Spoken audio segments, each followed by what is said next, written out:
बिस्मिल्लाहिर्रहमानिर्रहीम अस्सलाम वालेकुम गाइस, कैसे हो आप सब? I hope you all are doing well. Today I am going to discuss the characteristics of literature, जो कि मोस्ट सर्च किया जाने वाला आजकल जो है यूट्यूब पे ट्रेंडिंग टॉपिक है. तो आज हम इसी को ही पढ़ेंगे कि बेसिकली लिटरेचर की ऐसी कौन सी खसूसियात हैं, क्या इसकी कैरेक्टरिस्टिक्स हैं. ठीक है, तो without any delay let's get started. Literature के बारे में सबसे पहले मैं आपको बताती हूँ. लिटरेचर किसी भी किस्म का लिखा गया या फिर ओरल वर्क की बॉडी है, ठीक है, जो कि आर्टिस्टिक इंटेलेक्चुअल क्रिएटिविटी को एक्सप्रेस करता है, शो अप करता है.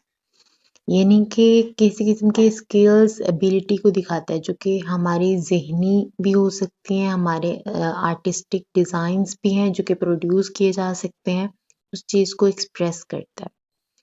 ठीक है, लिटरेचर जो है उसमें वेरियस जॉनरास हैं, जैसा कि फिक्शन है, पोइट्री है, ड्रामा है, नॉन फिक्शन है, जो कि बेसिकली हमारे अपने यानी कि एक इंसान के जो पर्सनल एक्सपीरियंसेस हैं या फिर थॉरली जो लोगों के एक्सपीरियंसेस हैं या ऑब्जर्वेशंस हैं जो कि वो कैप्चर करता है, या फिर उसका इर्द गिर्द का कल्चर, उसके सराउंडिंग्स हैं, या फिर वो सोसाइटी है जिसको जो है जिस पे वो रोशनी डालता है.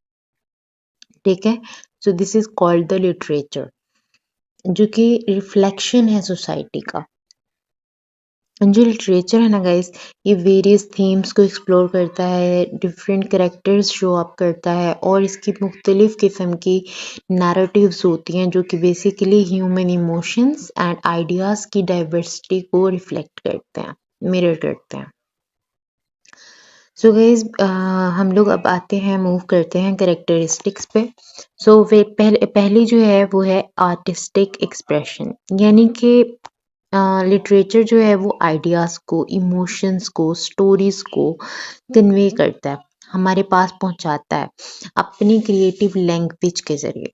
ठीक है, ये आप लोगों को मैं साथ साथ स्लाइड्स पेश करती जाऊंगी, आप लोगों ने इनको अपने एज ए नोट्स प्रिपेयर कर लेना, अपना कहीं रिटर्न नोट्स में आप लोग रख सकते हो अपने पास इसको.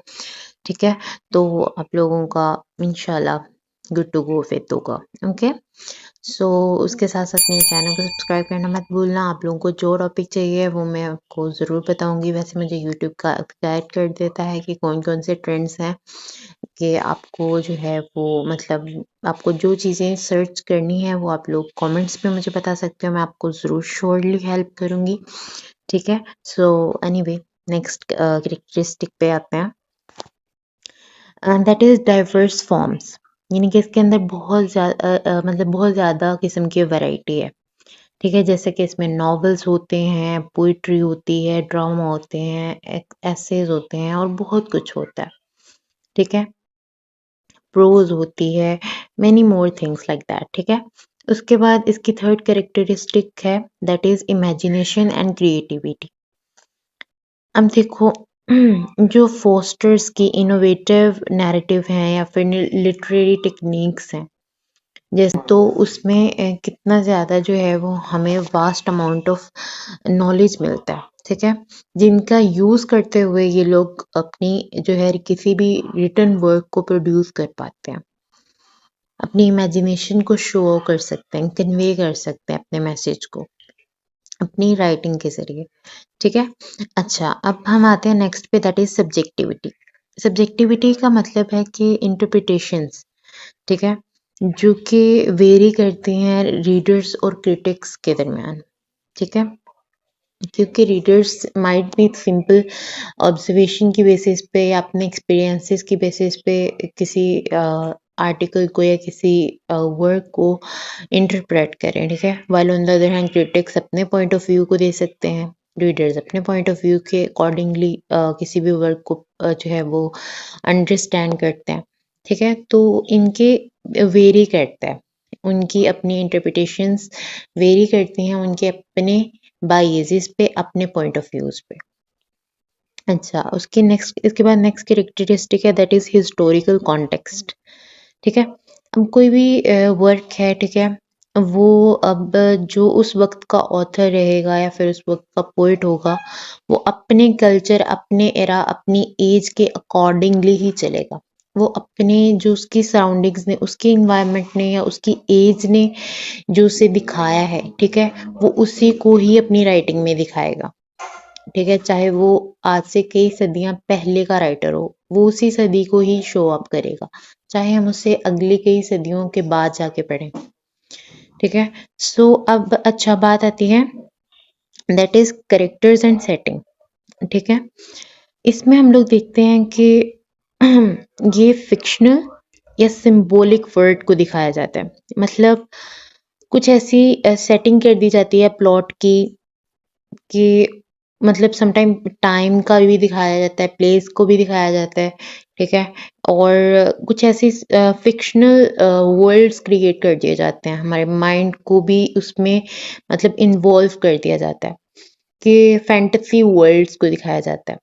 समटाइम परियों की फॉर एग्जांपल कहानियां होंगी, तो किसी राइटर ने अगर परियों की कहानी लिखी है तो वो हमें किसी परिस्तान के बारे में बताएगा। ठीक है, तो वो हम लोग जो इमेजिनेशन हमारी उस दुनिया को महसूस कर लेती है, ठीक है, जो मतलब हमारी इमेजिनेशन उस दुनिया में पहुंचा देती है। So this is actually the capability of that writer कि वो हम तक वो चीज़ कन्वे कर पाया है, हमारे माइंड को अट्रैक्ट कर पाई है वो चीज़। ठीक है, तो यही तो कैरेक्टरिस्टिक है लिटरेचर की कि वो हमें उस जगह पे पहुंचा देता है, उस वर्ल्ड तक पहुंचा देता है, चाहे वो सिंबॉलिक है, फिक्शनल है, या फिर एक इमेजिनेशन में है हमारे वो दुनिया। ठीक है, तो कुछ ऐसी पर्सनालिटीज, कुछ ऐसे कैरेक्टर्स बना दिए जाते हैं जो कि हमें आई कैचिंग हमारे हो जाते हैं। ठीक है, हमारा माइंड उनको अपने तरफ खींचता है। ठीक है, अच्छा अब आते हैं हमारी बात, that is themes and motives. आपको पता है किसी भी वर्क के अंदर कुछ ऐसे मतलब हिडन मीनिंग्स होते हैं जो कि हमें खुद अंडरस्टैंड करते हैं हम लोग।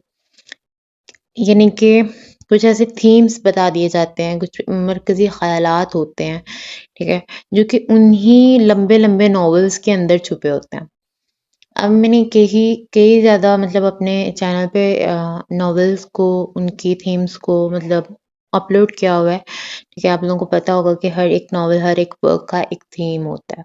ठीक है, उसमें डिफरेंट डिफरेंट चीज़ों को दिखाया जाता है, उनके असली मानी तो कुछ और होते हैं, लेकिन असल में हमें दिखाया कुछ और जा रहा होता है। ठीक है, अच्छा अब क्या है, that is next language and style.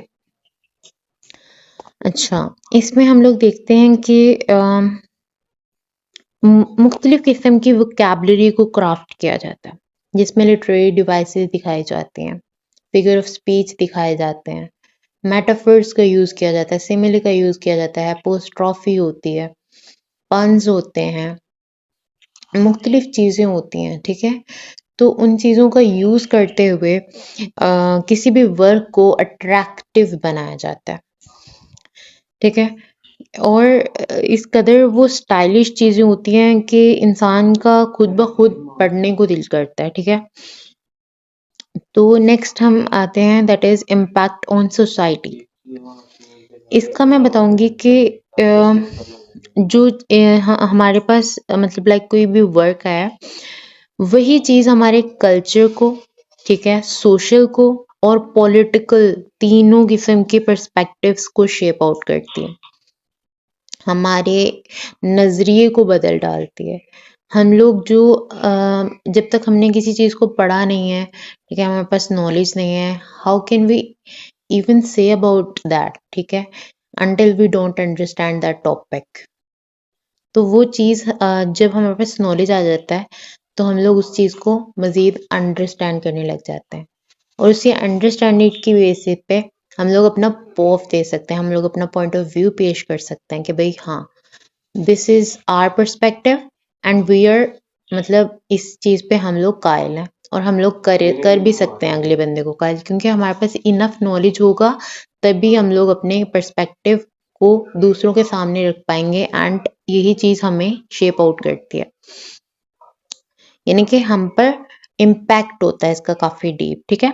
अच्छा, नेक्स्ट है इंड्योरिंग लेगेसी, यानी कि अ, मतलब जो क्लासिकल वर्क्स होते हैं, ठीक है, ये जनरेशन्स के ऊपर इन्फ्लुएंस रखते हैं, जनरेशन्स को इंस्पायर करते हैं। लिटरेचर हमेशा इंस्पायर करता है, ठीक है। इनमें मतलब डिफरेंट वर्ड्स को हम लोग पढ़ पाते हैं, विक्टोरियन एरा को पढ़ना, रोमांटिक एरा को पढ़ना and many more like that, ठीक है। ग्रीक लिटरेचर है, ठीक है, पाकिस्तानी का अपना एक लिटरेचर है, ठीक है, हर एक की अपनी अपनी हिस्ट्री है प्रॉपर, एंड इन चीज़ों को पढ़ने में बड़ा मज़ा आता है, ठीक है। इतनी इतनी डिफरेंट डिफरेंट कहानियाँ मिलती हैं हमें, जो कि रियलिटी बेस्ड भी होती हैं समटाइम, जैसे कि अब हमारी पाकिस्तान और इंडिया वार की जो है बेसिकली एक हिस्ट्री रह चुकी है, ठीक है। तो वैसे ही हमें ये चीज़ें इंस्पायर करती हैं, हमें इन्फ्लुएंस करते हैं कि भाई ये चीज़ें हुई हैं, ठीक है, कहीं ना कहीं हम इंटरेस्ट रखते हैं। So that's all guys for today, and do comment if you want something else. Bye bye, Allah Hafiz.